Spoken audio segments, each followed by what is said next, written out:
Fail गेला। माझा एवढा मोठा प्लॅन या मयुरीमुळे फेल गेला।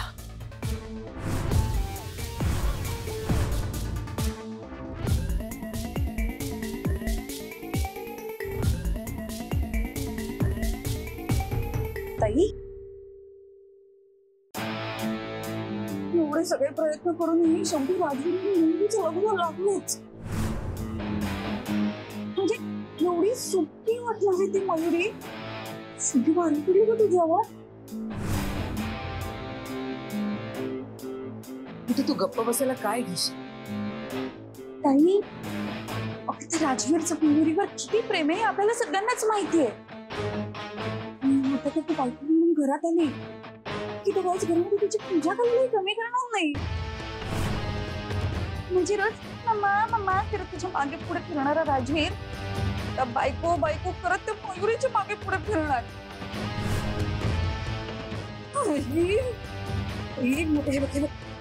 ना अंगावर काटा उभा राहिलाय माझ्या।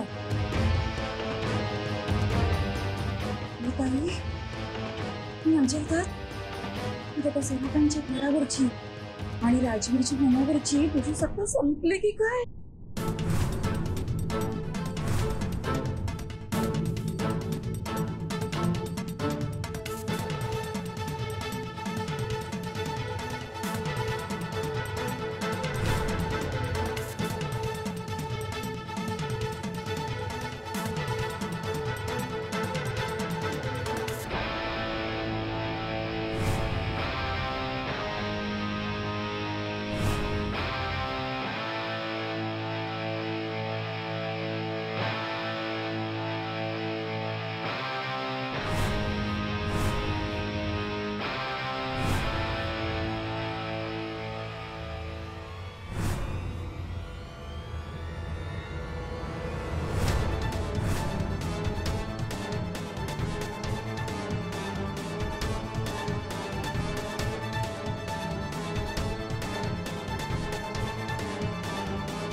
आपण गाडी काढायला सांगतो। आई, बाबा, आबा, चकुली, मला भेटायला येशील ना? बाबा मी येईन तुम्हाला भेटायला।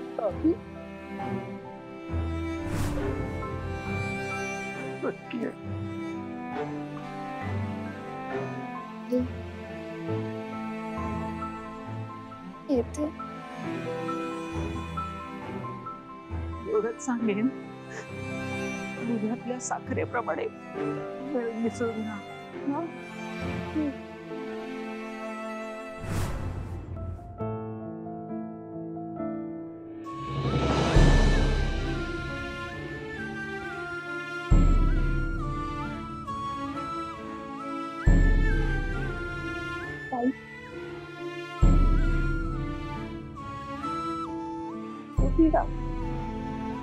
आणि आम्हाला विसरून उपस्थित गेल्यावर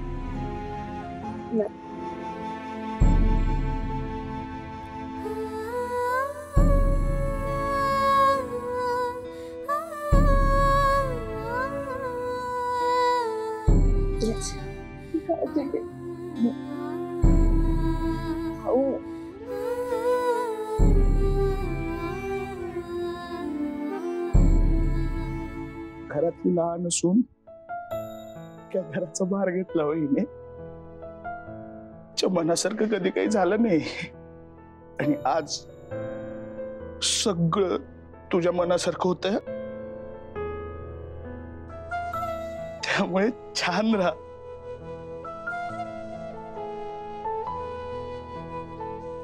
सुखी राहा आणि माझ्यासारखं भांडू नको सरांशी। हा नाही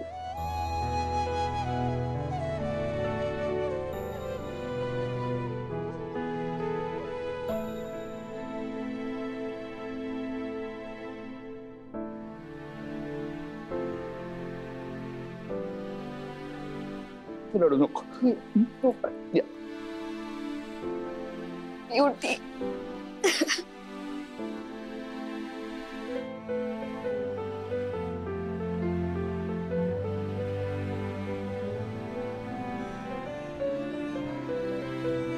येईन तुला भेटायला. काळजी घे. मयुरी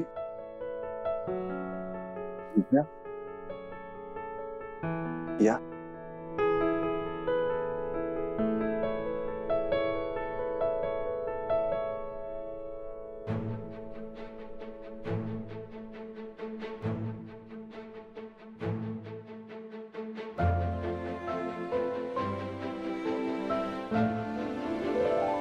सगळ्या अडीअडचणींवर संकटांवर मात करत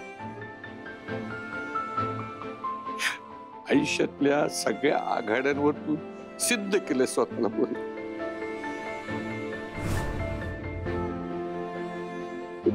सांगितलेली एक गोष्ट कधी विसरू नको.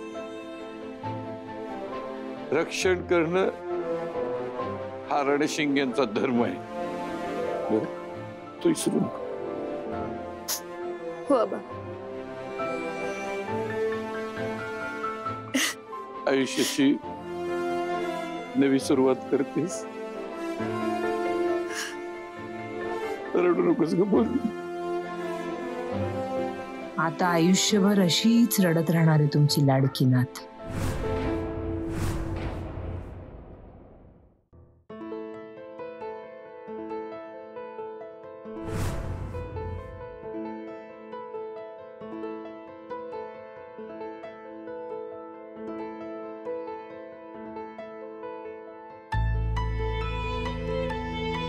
जपा आमच्या लेकीला. आपा.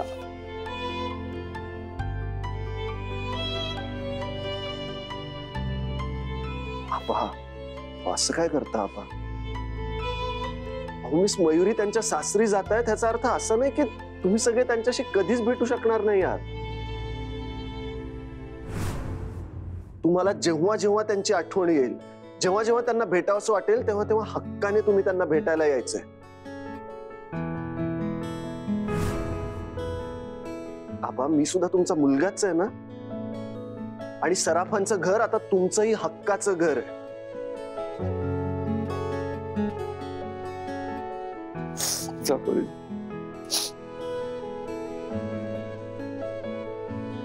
येतो आपा.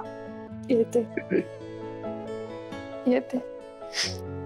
मिस मयुरी निघायचं.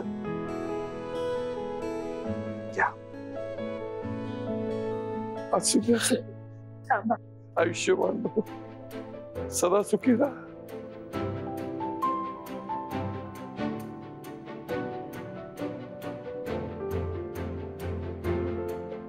मिस मयुरी मगाशी काय झालं होतं?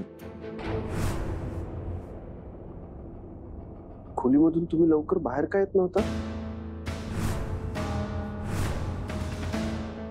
काही नाही सर. चांगल्या गोष्टी घडताना कधी कधी वाईट नजर लागते असं म्हणतात ना, तसंच काहीतरी झालं असेल. पण सर मन मोठं असेल ना तर सगळं जग जिंकता येतं. हे तितकंच खरं आहे. हो ना यामिनी मॅम?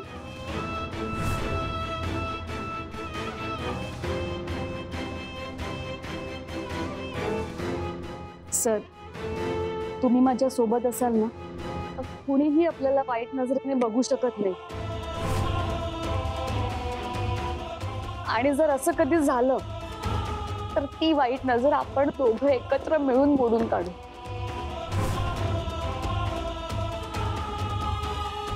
नक्कीच.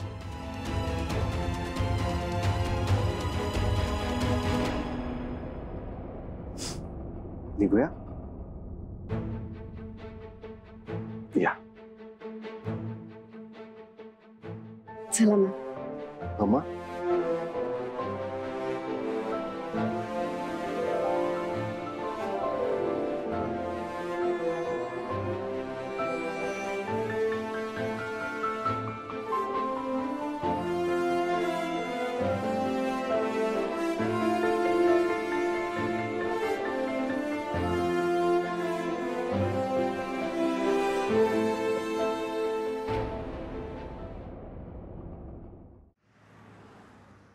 तुम्हा दोघांचं खूप खूप स्वागत.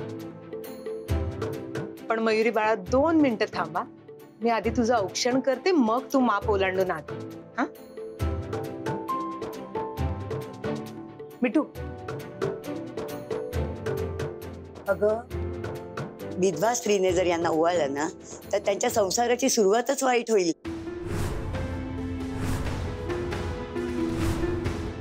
म्हणून यांनी ओवाळायचं नाही.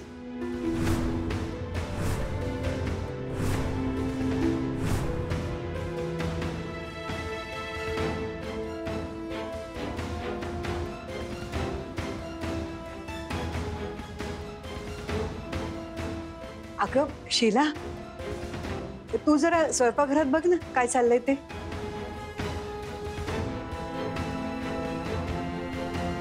अय्यो हो, विसरलीच होते मी. माझ्या कसं लक्षात नाही आलंय. माझ्यामुळे या दोघांच्या संसाराला आणि मयुरीच्या सौभाग्याला कोणाचीही दृष्ट नको लागायला. सॉरी. मम्मा काय बोलतेस तू हे? अशा कशावरही माझा विश्वास नाहीये, माहितीये ना तुला. मम्मा तू छान औक्षण कर आणि आशीर्वाद दे आम्हाला. नाही राजवीर, ताईला नाही करता येणार अरे औक्षण.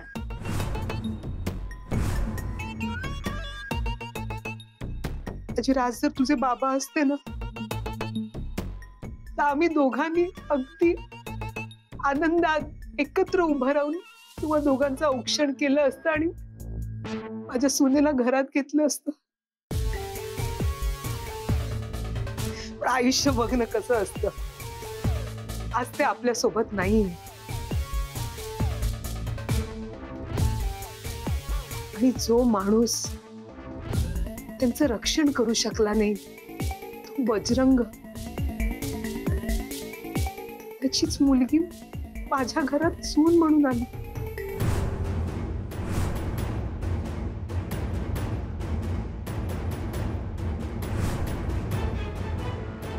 नाही, मला याची खंत नाही. हा बेटा प्लीज तू काही मनात आणू नकोस.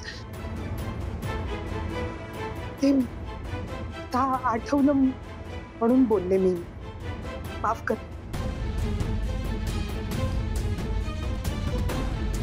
ताई अगं पण मग औक्षण करून हिला घरात कोण घेणार?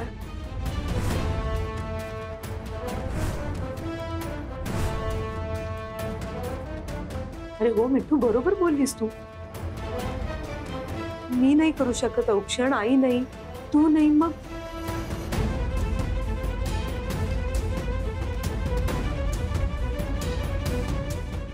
मयुरीला आत कोण घेणार?